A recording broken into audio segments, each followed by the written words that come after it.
So, hi, good people of God. I just wanted to come on here and share some thoughts that God has been teaching me about myself that may help somebody else.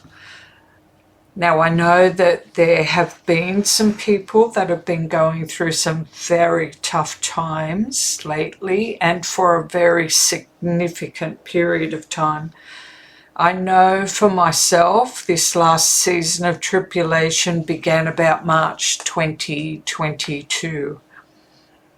This was confirmed January 2023 after some very disconcerting time of trials. God spoke to Danny and myself about being in the flood. Danny woke up one morning and God had given him Genesis chapter 8. I did do a video back then about it. Now, this is particularly for the 144,000.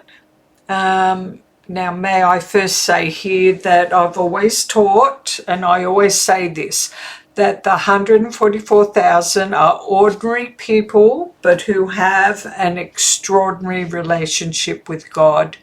They are normal people who have genuinely set their lives apart for God. They are fully devoted to Him. There is no idolatry in their life, which sets them so apart from what we see going on in the institutional church at the moment.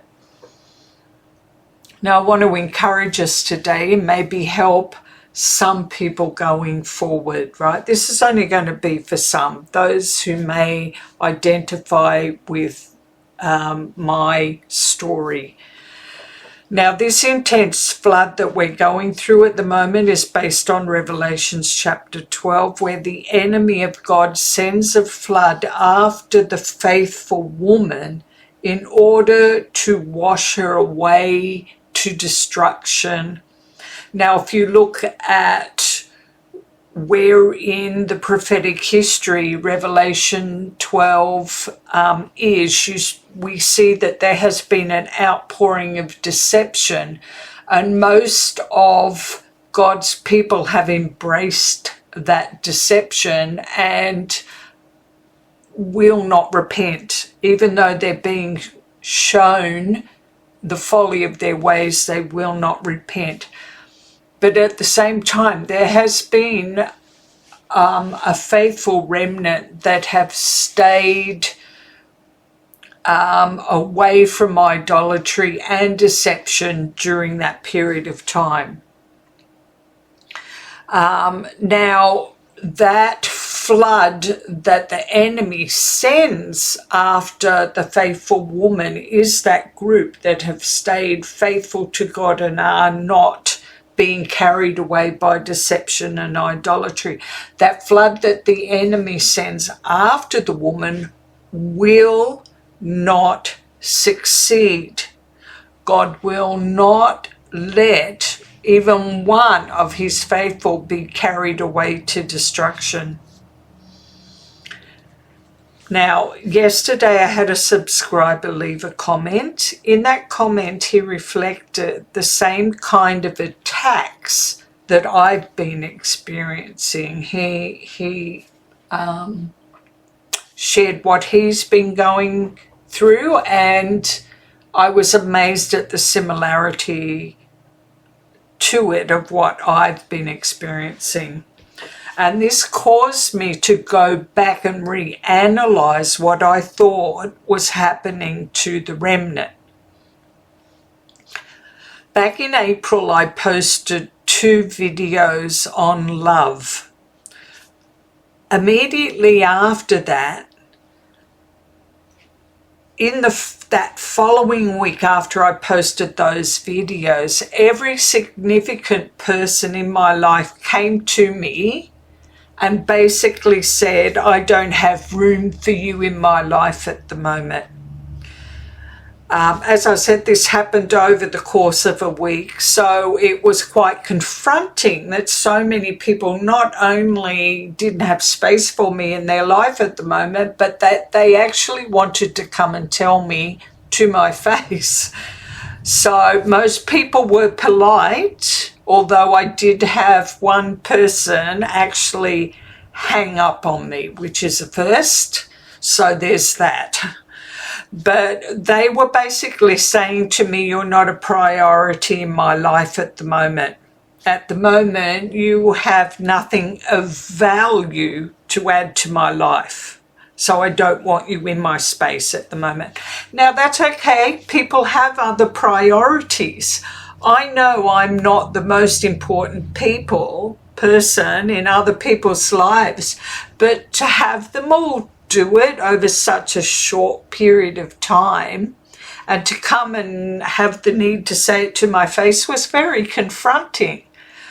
Now, at the same time, I had everyone outside of this also shutting me down. Like, for example, my doctor has been ignoring my health concerns. He just shuts me down and treats me like I'm a hypochondriac. But it was the same everywhere. People really denigrating me unnecessarily, criticizing everything that I did, again, unnecessarily, and being disparaging and making me feel totally inadequate and insecure and completely stripping me of any self-confidence. On top of that, I had constant spiritual attacks, with an increase of not only intensity of those attacks, but also frequency like I'd never experienced before. The attacks were coming daily, but sometimes more than once a day. On top of that, I was dealing with some very serious health issues where I was restricted to bed for 2 months or more, and getting some really bad reports, but I mean, like why the doctor was treating me like a hypochondriac when I even had x-rays to prove I had these issues. But the only place that I was able to go when I did get out, I was the doctor, and I had to travel lying down on the back seat of the car for an hour each way, where I couldn't even look up out of the window at the world. So I got to the point where, I was afraid to even leave my house. I was calling my house a prison. Like, I liked my house, but even my house didn't feel safe because of the amount of attacks. If people couldn't get at me, then spiritual attacks would come at me. At the same time, I did feel that God was cautioning me not to travel too far. So that was also bewildering. So after 3 or more years of this, I had been left feeling totally insecure about myself with absolutely no self-confidence. I also felt unloved and unprotected by God. So this was the nature of my flood. And I know that others have been going through the same thing. But in January 2023, when God gave us the message about the flood, it was a message of death, that there would be a death in this flood. We would experience a spiritual death, but it was also a message of hope. It was a message of resurrection, that God was promising a resurrection. Now, recently, after all this time and all this, nothing but flood in our lives and tribulations and trials, Danny and I had been looking forward to a situation. It was going to be a blessing, and we'd been waiting for it for quite a significant amount of time. I think last October was when it first looked like it was going to happen. I don't need to go into the details. It's not important. It would take up too much time, and it's not necessary. But finally, the date was set for this thing to happen on the weekend of June the 6th, so the June, a couple of weeks back. Now, we had prepared and looked forward to this all this time. Then at 12 noon on the 6th, on the day of June when it was supposed to happen, we got a message advising us that the situation was basically untenable and was not possible to take place. So Danny and I, we talked about it. We wondered what God was doing. We looked at it from what we thought was every angle, and then we decided pretty much immediately to simply let it go. We had to let it go. We couldn't fix it. Nothing. We were being told it was untenable, could not be fixed. And we just hoped that maybe sometime in the future it would unfold again.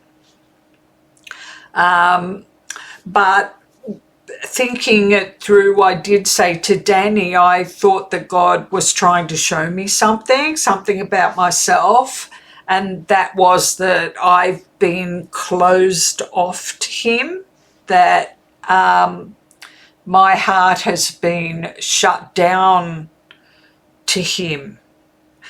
I don't want to say 100% shut down, but significantly shut down. So a bit later, when I was having my worship time, I decided to consciously make sure my heart was open to Him. Now, I understand this process. When we are under constant attack all the time, whether it's external, internal, spiritual, by other people, whatever, and when it's so intense and it's so rapid, it just keeps coming one after the other, as humans, it is totally natural to close our heart to the outside in order to self-protect. It is healthy and natural to do so. But, because we're often protecting ourselves from danger. And that's what you should do. If you leave yourself open constantly to danger, there's actually something wrong with you. So it was natural to do that. But if we don't see that happening, and we continue to have our self-protection up with God, then we end up closing off His ability to help us when we are in need. Now, let me just try to explain more. Now, God is able to do anything. He is able to help us. He has a responsibility to help us in most circumstances.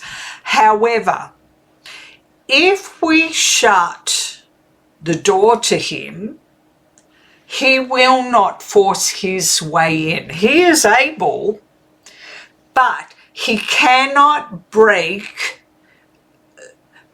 His own limits of love. He cannot force His way in. Love does not force its way in. As Danny says, if God starts forcing His way in against our choice, then he becomes the devil. So let me explain a little bit more. We stand on one side of the closed door of our heart, crying out to God, who stands on the other side of our closed door, and we are calling out to Him what we want or need, even quoting scriptures at Him. And whatever else we do, praying, begging, even calling him names for not responding or whatever, accusing him of not being loving but we are the ones not opening up the door in order for God to hand to us that which we are seeking from his hand. So during that time of worship I had with God, I made sure my heart was staying open to him. I wasn't asking anything of him. I wasn't expecting anything. I just worshipped and remained conscious of the fact that my heart needed to be open to him. And that meant being vulnerable to him, because I had felt so unsafe and unprotected for such a long time. I had to open up my heart. I had to make myself vulnerable in order to open my heart up to him. Like, could I trust him with my vulnerability?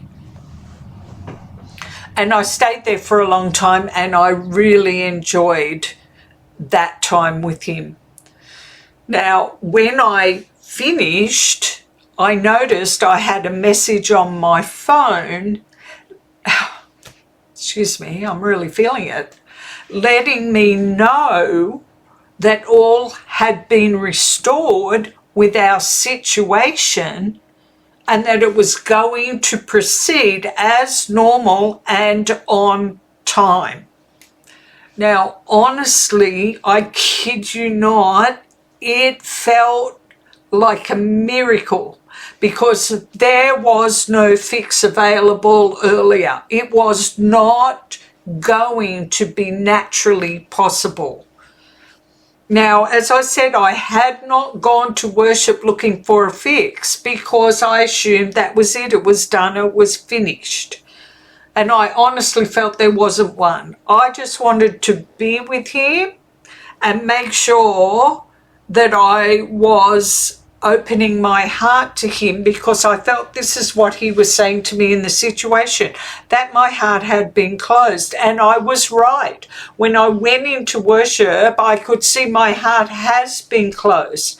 And so I consciously made sure it remained open. And I felt that God showed me in that situation, because of the intense flood that I had been through, and I know many of you have been through, that I had been blocking God's responses to my prayers. And maybe you, hearing this, you see you have too, maybe not. Maybe you're on top of it. But there may be some that feel, yes, this is the situation as well. Now, this, as I've said, is not our fault. It is a natural part of the process. One that can be overlooked easily, but one that can be remedied easily. As I've said, maybe you need to hear this and maybe not. But this flood that has been coming against us, that the enemy has sent against us, has been designed by the enemy to cut us off from God. He has come, he's attacked us by whatever means he could to separate us from God, who is our source. So, having come to that understanding for myself, I wanted to share that in case it helps someone else. And I just want to say, just do not let it happen. No matter what we go through, keep our heart open to him. It may be very important to be consciously aware of this in the coming days ahead. He may be the only answer to our needs that we will have. So I just wanted to pop on here and share this with you, and just to say, bless you on your journey.